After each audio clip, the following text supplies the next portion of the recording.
disease research, which is a sort of new area of research for us. We had hoped that Paul Freeman, I always want to say Paul Newman, but his name's who is a neurologist from the hospital here, and we are collaborating with very closely. We had hoped he would be here. He's actually at a neuro conference somewhere even more glamorous than Cambridge, I think. But he has kindly pre-recorded a talk about intervertebral disc disease that we're going to play first. So that's going to give you some of the sort of background from a clinical perspective of intervertebral disc disease.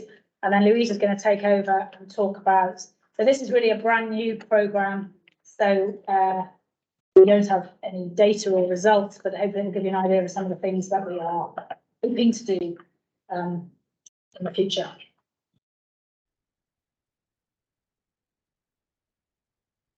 So, hi everybody, and I wanted just to start by apologising for not being here in person today.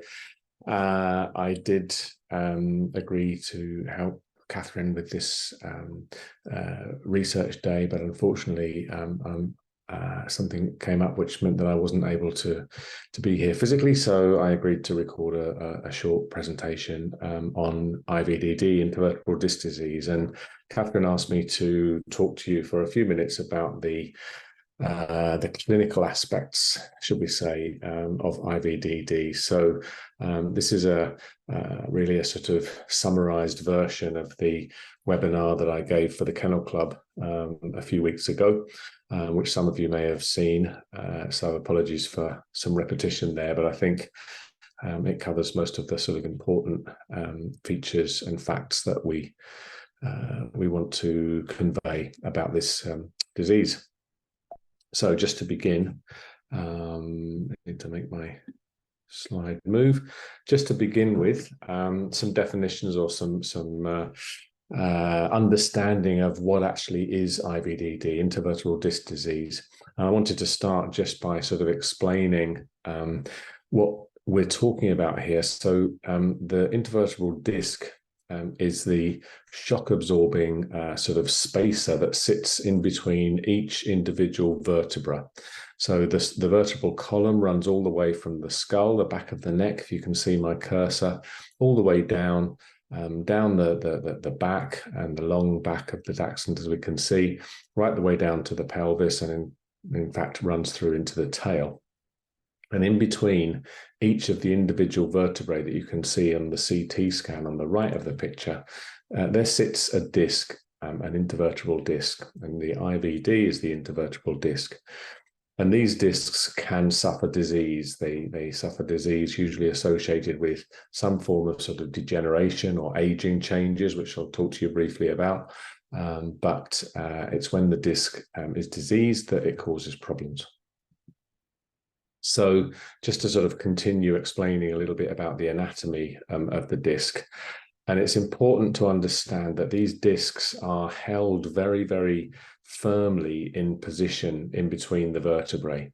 Unfortunately, the sort of nomenclature, the use of the phrase slip disc means that a lot of people imagine the disc literally like a checkerboard piece or a piece of a drafts set that can just slip in and out between the vertebrae. And this is very much not the case.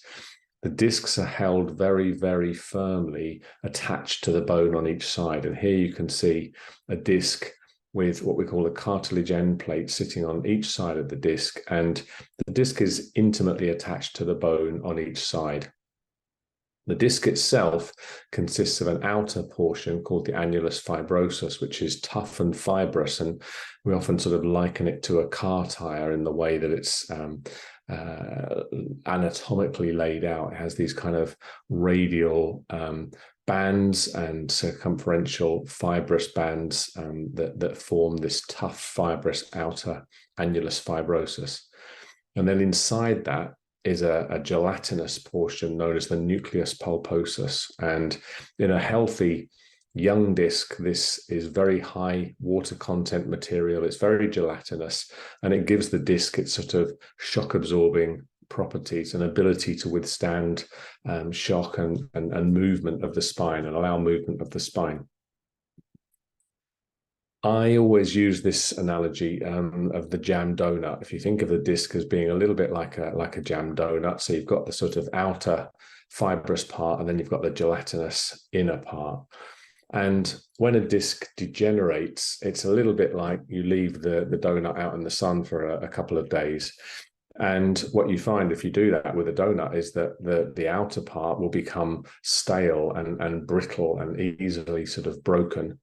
And the inner jam, the gelatinous part, will become crystallized very often and solid. And that's what happens with our discs. As they age, as the dog ages, as the disc ages, it undergoes a degeneration, which leads to the inner part becoming crystalline and calcified, even sort of chalky, solid material, and the outer part becoming more brittle and easily broken. And when we talk about intervertebral disc disease, what we're most of the time talking about is the donut bursting and the jam leaking out, just as is happening in the picture on the left.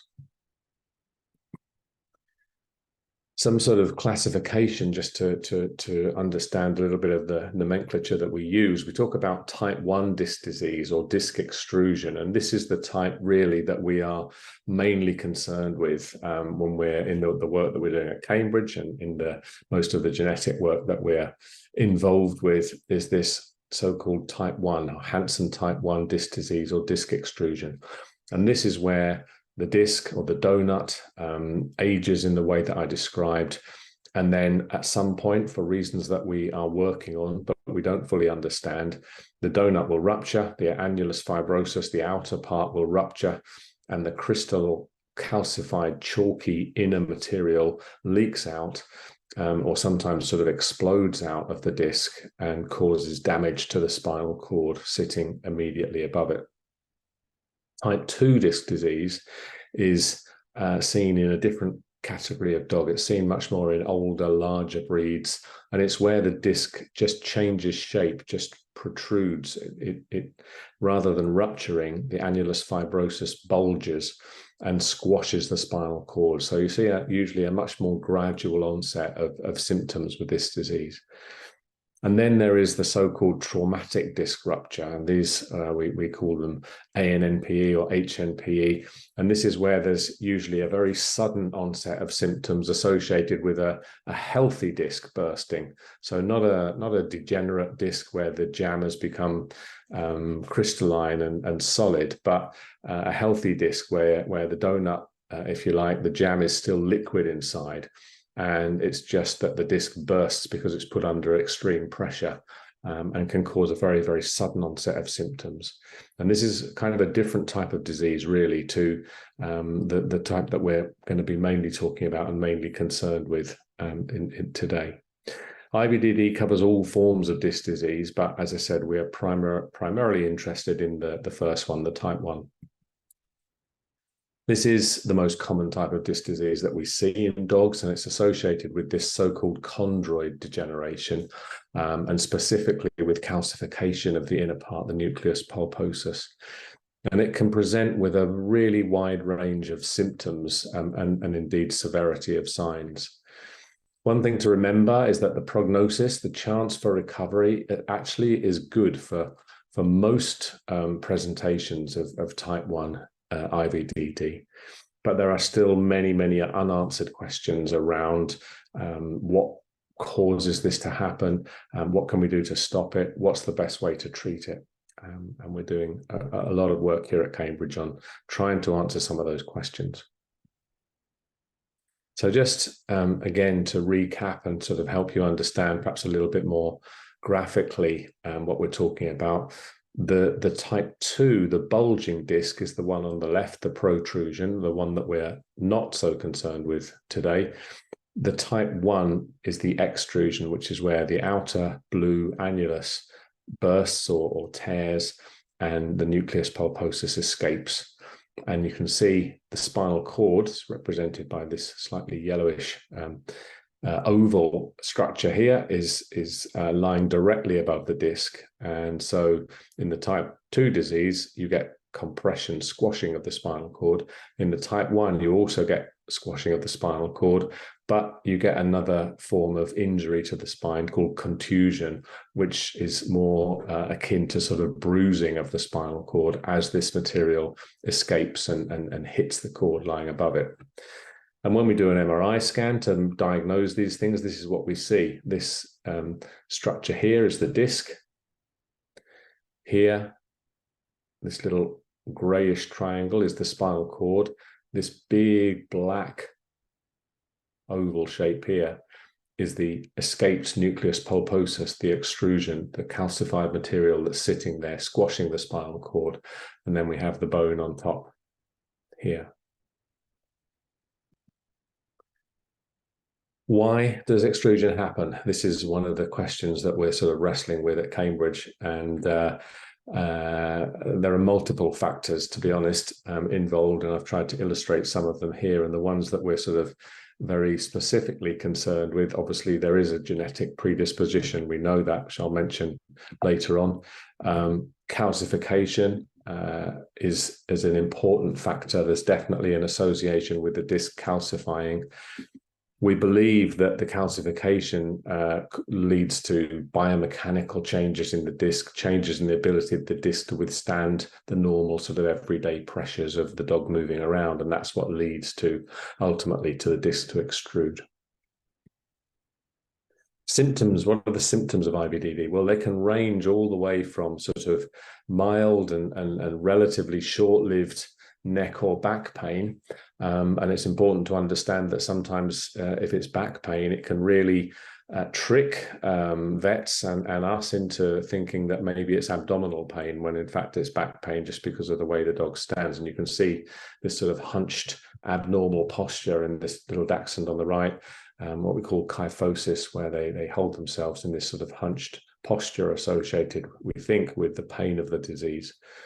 Often there's a sort of low head position, particularly if they have a disc extrude in the neck region. That will cause a very sort of reluctance to raise the head. In more severe cases, we can see paresis and ataxia, which is basically weakness of usually the back legs. Most of the discs that cause us problems are in the middle part of the back here, the so-called thoracolumbar region. And if we have a problem in that region, then it's just the back legs that are affected. And usually we see weakness and wobbliness in coordination in the back legs. And in severe cases, that can be progressed to complete loss of movement, complete paralysis, or what we call plegia of the back legs. In the most severe cases, plegia can be associated with loss of feeling in the toes, in the back legs. And these are the ones that we are most worried about, that are most severe.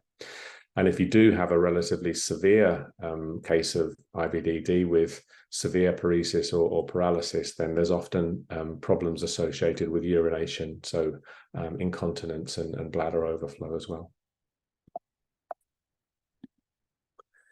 Just to show you a couple of videos, we talk about the grading of IVDD. And so grade 1 are those dogs that have pain only. Grade 2 are dogs that are weak and wobbly but still able to walk, such as this little guy here.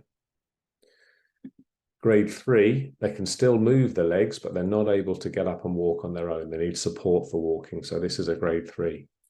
And then grade 4 is paralysis of the legs, and grade 5 is paralysis with loss of pain sensation.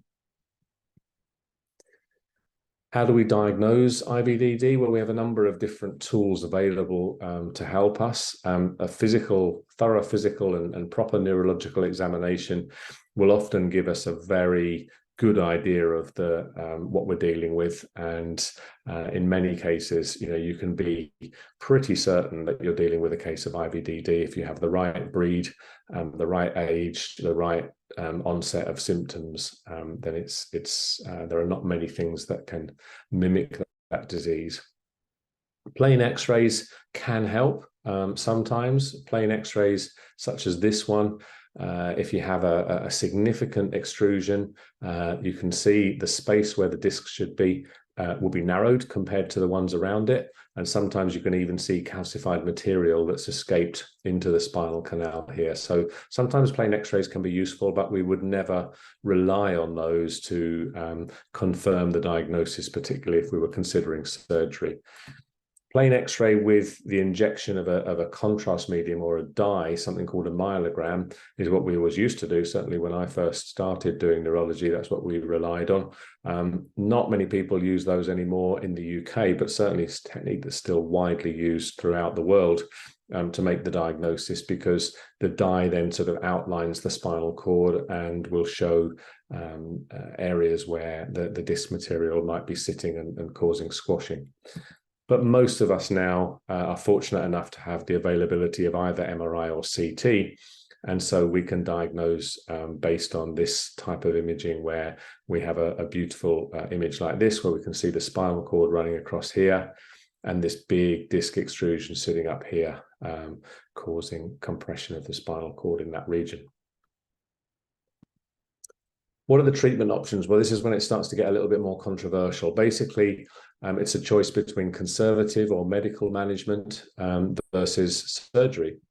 And there is a current consensus amongst specialists anyway in favor of surgical treatment for grades 3 to 5. I have to tell you that not all of us agree with that consensus, and we've done a lot of work here at Cambridge which has shown that conservative management can be perhaps equally effective. All grades we know can recover with conservative or medical management. What we don't know is whether surgery may be better for certain situations. We feel it probably is better for certain situations, perhaps that they get better more quickly or the pain goes away more quickly, but we have been unable really to be able to pin down exactly which cases surgery is better for.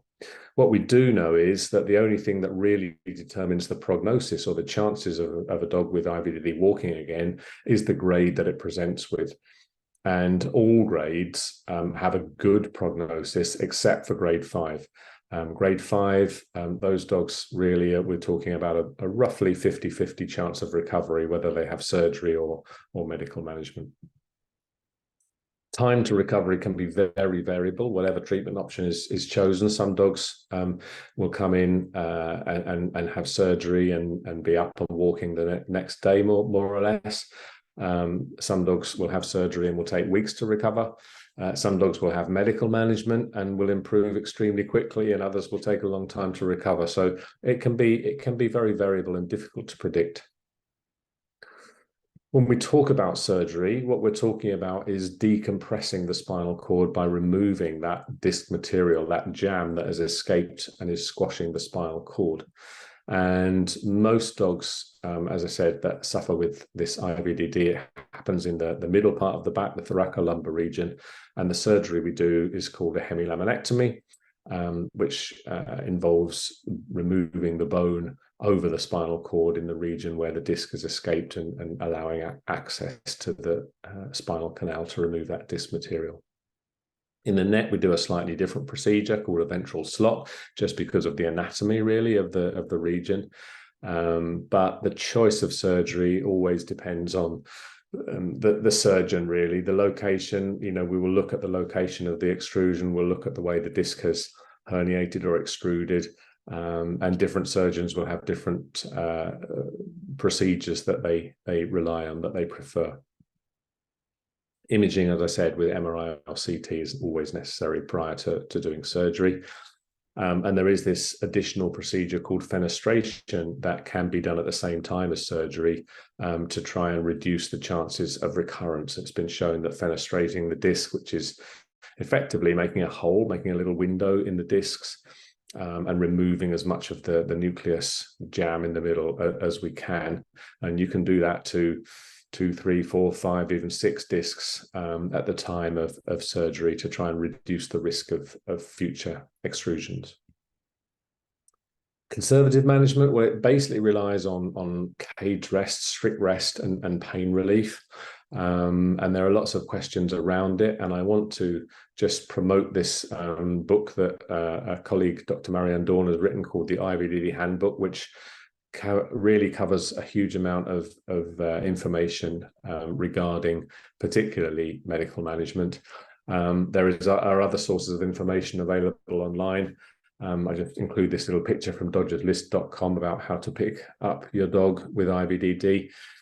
The thing to remember is that the process of conservative management is basically the same as what you need to do after having had surgery anyway. So your dog is likely to need a period of confinement, and we talk about cage rest, and we talk about periods of time, and again, nobody really knows how long they need to be tested for.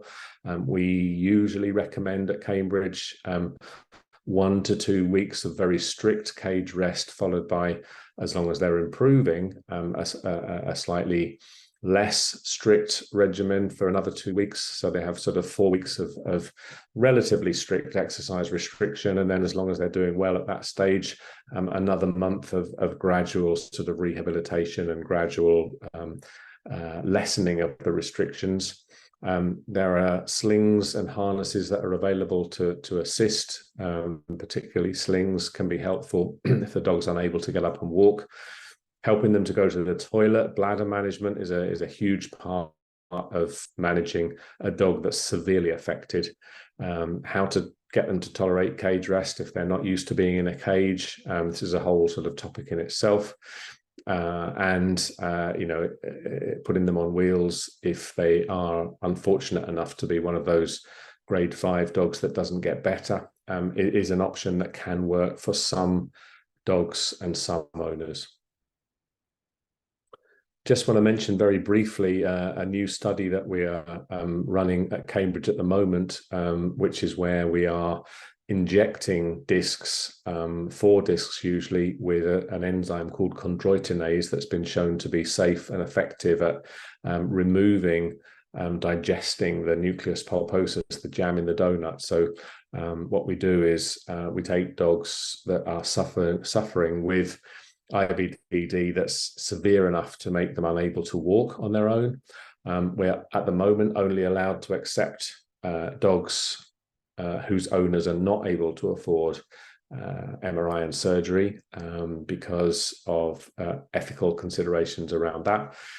But we will take these dogs, we'll give them a heavy sedation, we'll place needles under fluoroscopy, as you can see on the middle picture, and inject chondroitinase into the discs. And so far we've had just a few dogs come through the trial, and I'm very comfortable with the procedure.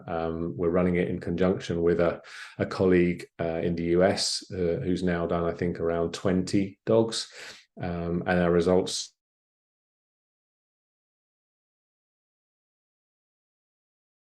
are going to be very comparable with the methods that make additional benefits as well.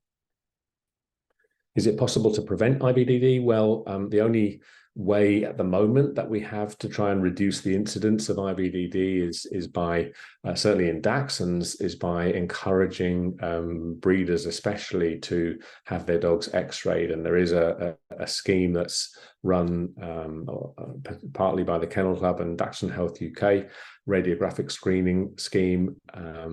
Details of that are available on the Kennel Club and DHUK websites. And the scheme at the moment is subsidised to try and minimise the cost to owners.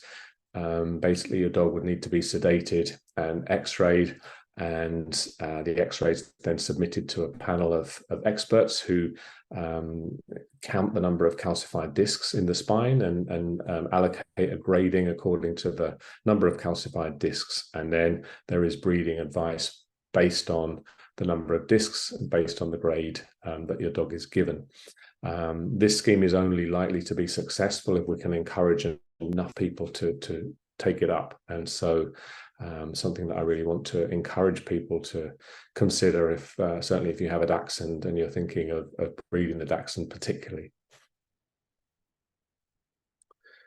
Genetic testing is available. As I said at the beginning of the talk, there is a known genetic abnormality that has been associated with IVDD, and this is the so-called CDDY test.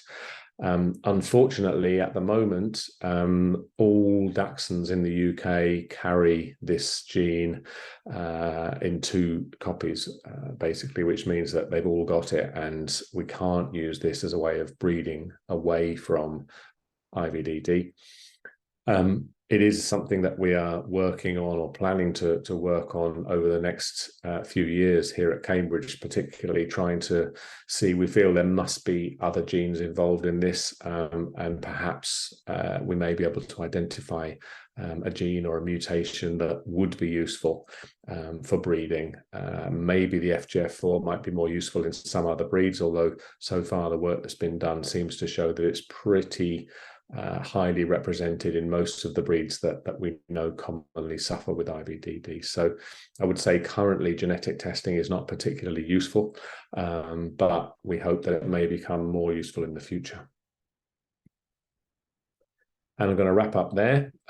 Just a brief mention to, or at least a slide showing gratitude to all our sponsors for all the research work that we're doing at Cambridge, ongoing into this disease. Mention especially Dachshund Rescue UK, Dachshund Health UK, the Kennel Club Charitable Trust, and BSAVA Pet Savers, who have been major sponsors for us. So thank you very much. I hope you have a great rest of the day. And once again, apologies for not being with you. Okay, my turn. So I'm just going to go through a little bit about what we know about the genetics so far. Paul's touched on some of it, but I'll see if I can explain some of them a bit more. So we know that there's a number of breeds that are predisposed to IVDD, some more so than others. And you'll notice that a lot of these basically have short legs. Short legs, they can either be classified as chondrodysplastic or chondrodystrophic. And basically the only difference between those 2 words is that chondrodystrophy includes the premature degeneration of the intervertebral discs. Dachshunds in particular, as we know, have a very high risk of IVDD, so 10 to 12 times higher than other breeds. About a quarter of dogs show signs during their lifetime. And there seems to be some evidence that about half of Dachshunds have evidence of degeneration without actual extrusion, which is quite terrifying. So a number of years ago, Dachshunds, there was a massive survey that was conducted to try and find out what the other risk factors might be for Dachshunds. So it was a web-based survey that looked at conformation, IVDD, general health, and then diet and exercise as well. So there were responses from 310 cases and 1,600 non-IVDD cases. And long story short, what they found was that dogs who are older than 4, who are neutered, and who are fairly inactive, have an increased risk of IVDD. So this is also dogs who are not allowed to jump on and off of furniture and supplemented with glucosamine and chondroitin. So somewhat against what a lot of the advice was at the time.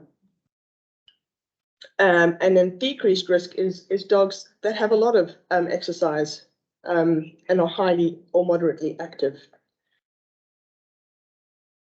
So you probably heard a fair bit about FGF4 and the variants that are out there. And if you're anything like me, it's just really confusing and you don't really understand it because it took ages to get my head around it. So FGF4 is a gene called fibroblast growth factor 4, and it's required for normal limb development. So the normal gene is needed in the embryo for normal development of the legs. And it's located on chromosome 18. Early on in the development of breeds, so we're talking, however many hundreds or thousands of years ago when modern breeds were developed,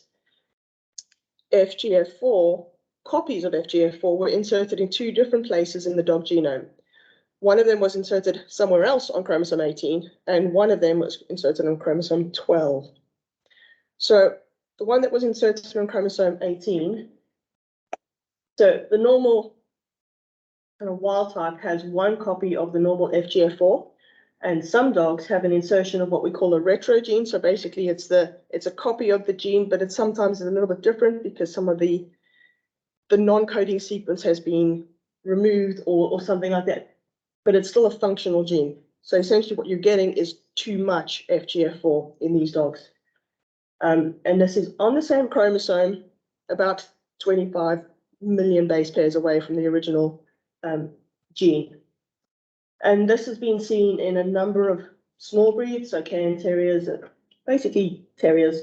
But this is not associated with anything other than just short legs. So this is chondrodysplasia. Now, the insertion on chromosome 12 is a slightly different story. So again, you have the wild type where you have your normal gene on chromosome 18. The dogs who have this mutation have the retro gene inserted on chromosome 12 as well. And these dogs, in addition to having short legs, these are the ones that are also prone to IVDD. And what they found is that almost all of these dogs have chondroid metaplasia. Basically, the disc has already started degenerating. It doesn't always lead to extrusion, but the disc is always diseased. So this is beagles, cavies, cocker spaniels, and French bulldogs. And then there's a lucky few that have both. And they tend to have a more severe form of disproportionate dwarfism, so really short legs. And not surprisingly, Dachshunds are at the top of that list.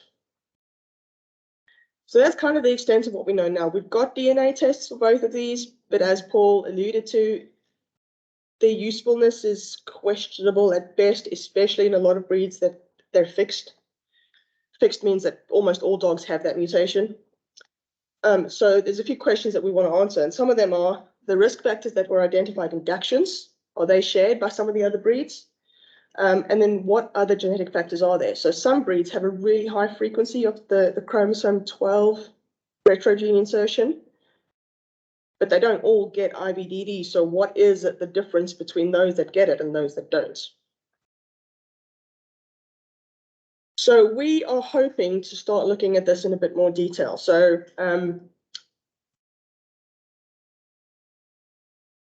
we're looking at the 3 breeds that are mostly affected by IVDD. So Dachshunds, as we know, and then surprisingly, Cocker Spaniels and French Bulldogs. They're probably the 3 breeds that Paul sees in the clinic all the time. So we are hoping to investigate them. We did apply for funding that we weren't successful for, but we are still working on that. So a lot of this is going to depend on whether we get the funding to do the work. What can be done, we are doing. So we have, for example, sent out a similar survey to French Bulldogs and to Cocker Spaniels. Both of them are still open, and so we haven't done much in the way of analysis, but we've had responses from 13,000 Cockers, 217 with IVDD, and we've had responses from 2,400 French Bulldogs with 103 with IVDD. So there's an awful lot of data to look at there. And then the next thing we want to do is to look at additional risk factors. So the idea that we have is to leverage our survey data to collect more cases and controls from each of the 3 breeds.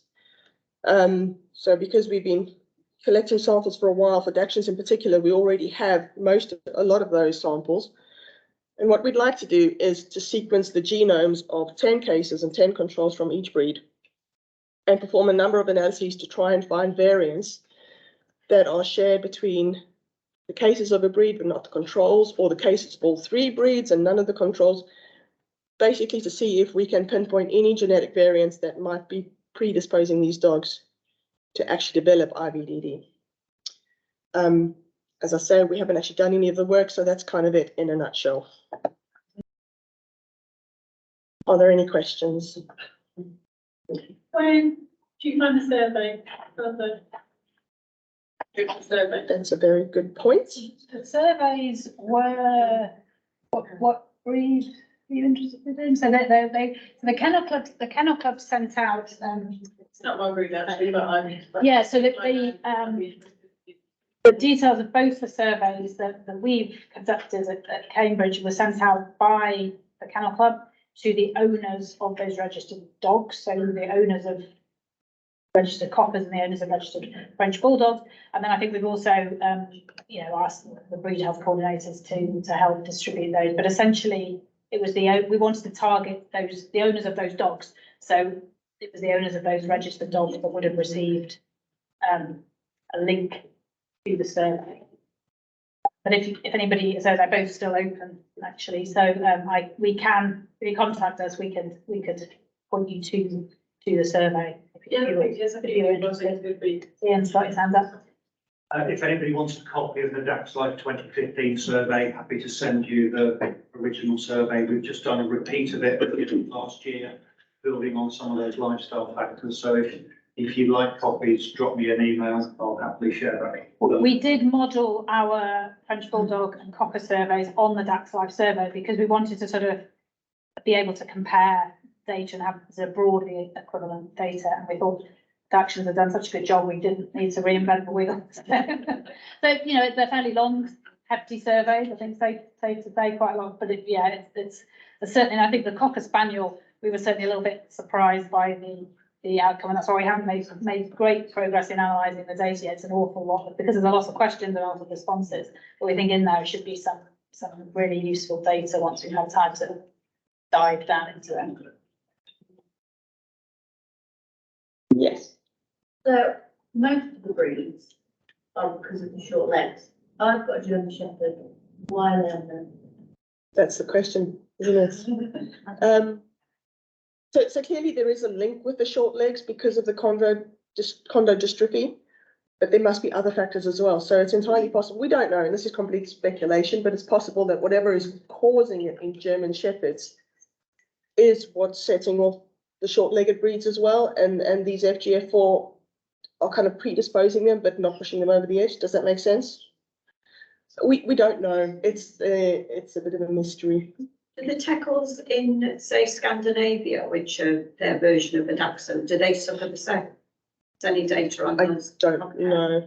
Yeah, prevalence in the FCI countries is very little different to UK.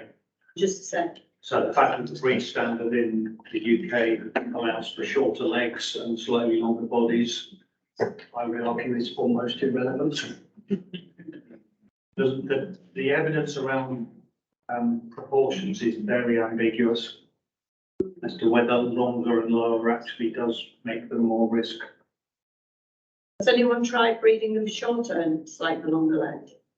Has that been? Sorry, is anybody? Has anybody tried structurally, when you look at them, has anybody tried to shorten the dog?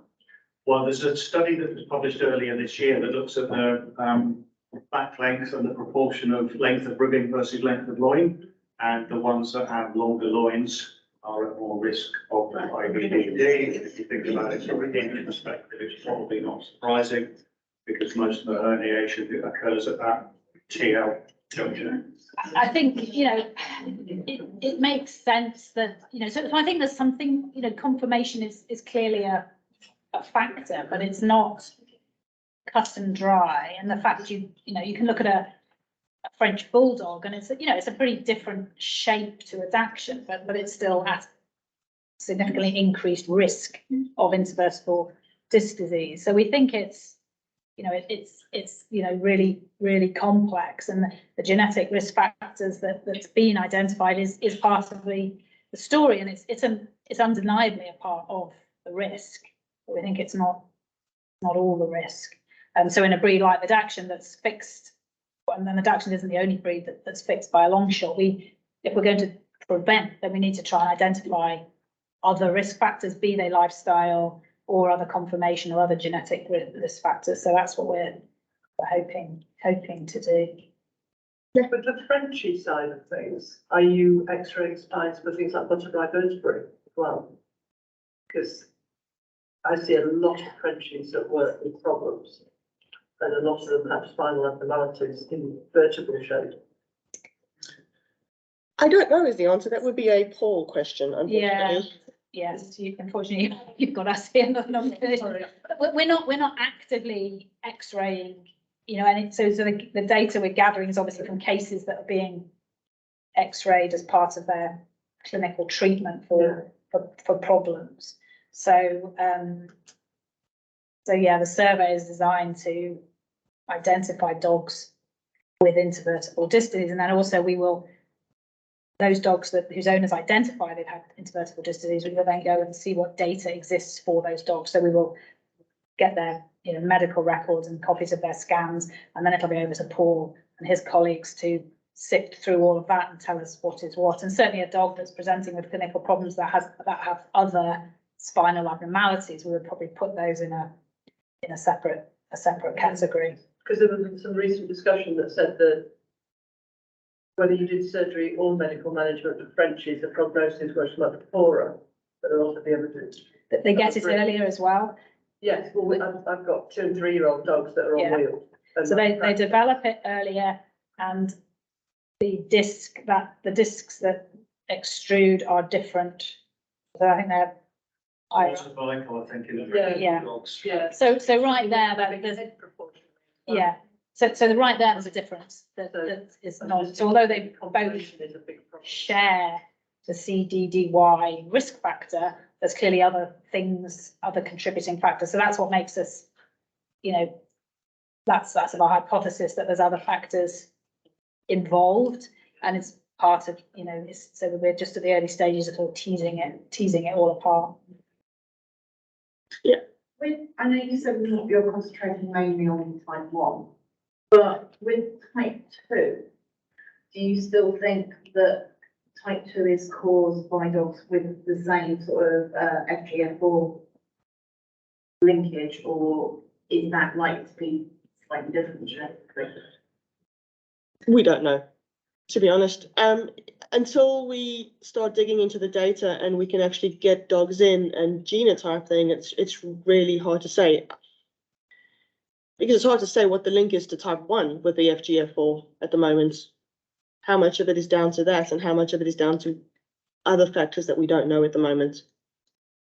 Yeah, I don't, that is a question. Certainly the research that identified the CDDY was done in type 1 dogs. And it was quite a cool study. They took dogs with type 1 of all different breeds, and they did a genome-wide association study. So normally we would do a genome-wide association study within a breed, but it was Danica Banash's group in University of Davis, and they did a multi-breed GWAS, which was, and it pointed it, so, and that led to us knowing that multiple breeds carry that. But yeah, I don't know if they've looked at type 2 and what the incidence of the frequency of CCD. I suspect it's not part of it because of if they have long legs, but yeah, at the moment we've got our hands full with type 1. When you say spaniels and you say cocker spaniels, have they found it in any other of the spaniel breeds? Field spaniels, Nova Scotias, whatever, you haven't done that? I can't tell you the answer to that off the top of my head. I think it's in other spaniels. Yeah, It it's in is. other spaniels. So it's others, it's a Yeah, spaniel. and it's in toddlers. Yeah. It has been. I don't think it's as fixed. That so the chromosome 12 genetics isn't as fixed in toddlers, and some of the other spaniels, they have a better chance of breeding away from it. But cockers, I think it's something like a 98% fixed rate. One of the things we'd like to do with some other breeds is estimate the frequency of the CDDY variant in other breeds, because I think, breeding dogs that don't carry that would lead to a reduced risk. But because you've got these other factors, it probably wouldn't eliminate the risk. And obviously in breeds where that frequency is really high, we couldn't possibly breed away from that variant because there aren't any, or even if you had a breed where there's the danger I think will be is that in breeds where it isn't fixed, breeders will go to the dogs that don't carry it. And again, that could be a really not a good idea because you'll push that to a bottleneck. So yeah. With the cockers, have you seen any difference in the working lines against show lines? That's Ellen. exactly what. We originally thought that it was more show lines.